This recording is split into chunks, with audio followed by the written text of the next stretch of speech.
Right, so just a quick one of another weird little trap.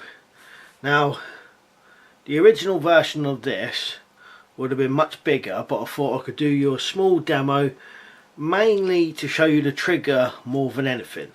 So, the original one, I'll show you a picture in a minute, was you get two logs, and you nail them together with, you know, battens or whatever. So two logs at the side stood up, two logs at the side. This piece would have been two logs nailed across. So I'll show you the picture now.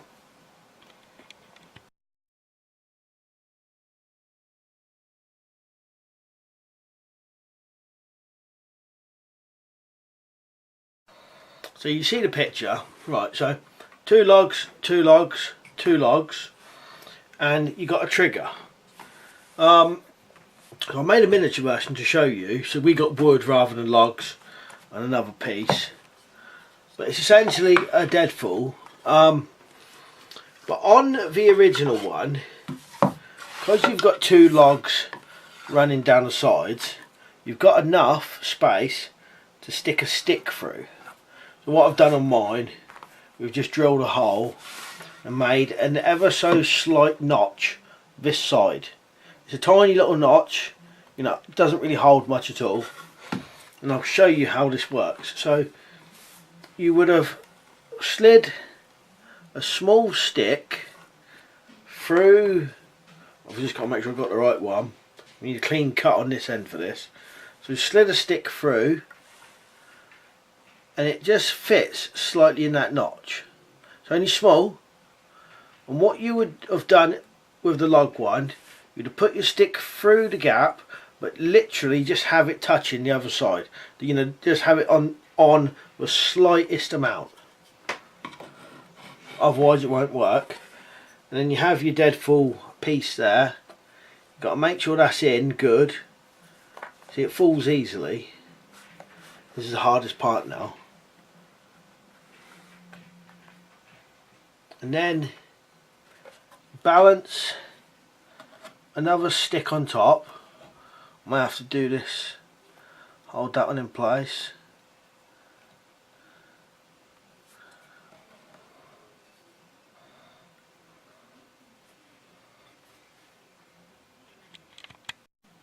So as you can see, it's gone through the hole and it's coming along. It's literally just lightly on that notch.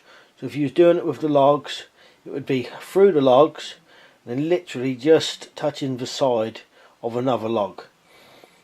Obviously because they're round, you can get it in a good position where it will slide down.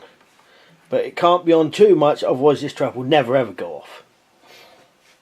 And then the idea was a bird, because this was intended for, I think it was capercaillie. I'll find out in a second to just reconfirm. I'll tell you what bait they used. So a bird like a capercaillie would come in, stand on that, so it's quite hard, and then down the weight would come and crush them.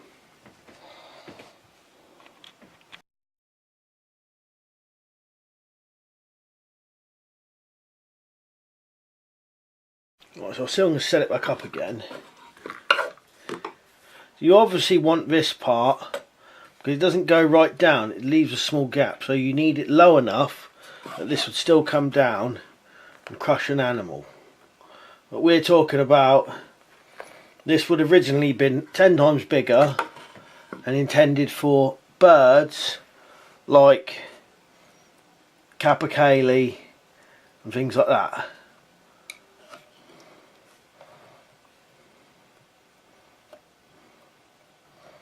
But you get the idea from this little one.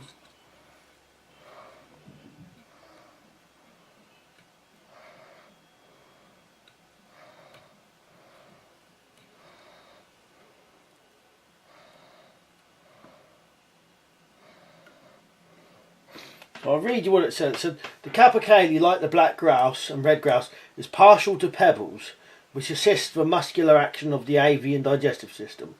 The Siberian hunters have consequently came to regard small gravel as the best bait to attract capercaillie during the long and dreary winters of their country. Accordingly, they sweep away snow from a small patches of gravelly soil in forests and utilise the spots thus laid bare for the erection of traps. When a fowler desires to build one of these engines, he commences his operations by driving 2 upright posts into the ground. To these he affixes 2 logs, each of which 2 walls, each of which consists of 2 logs, which are 2 meters in length. Between the 2 wooden walls thus formed, the peasant sets 2 more logs 3 meters in length, and they are nailed together, his intentions being that the latter logs should crush any bird that may enter the trap. And then that is essentially it. So in there you would have had gravel and stuff like that. And like I said, so we're talking about birds, but this would have been much bigger, and they would have come along, you know, running into the back to get it, stood on that, and that would have come down. Right, anyway, that's another quick one. If I get a chance to do this with actual logs, I'll do it, but I've got to go out and find, you know, get all the stuff together, whereas sometimes I can just do these ones spur of the moment quickly for you, so you get to see them. But you may be able to use that type of trigger for other mechanisms, you know. I'm not sure how you'd rig it. You could probably rig it with a couple of sticks and that. You could even do it with, I reckon, a straight stick with a slight notch cut in it, and a forked stick would do this, I reckon. So this side could be a forked stick, and that side could just be a normal stick with just an ever such a slight notch cut in it. Right, anyway, cheers for watching, and I'll see you later.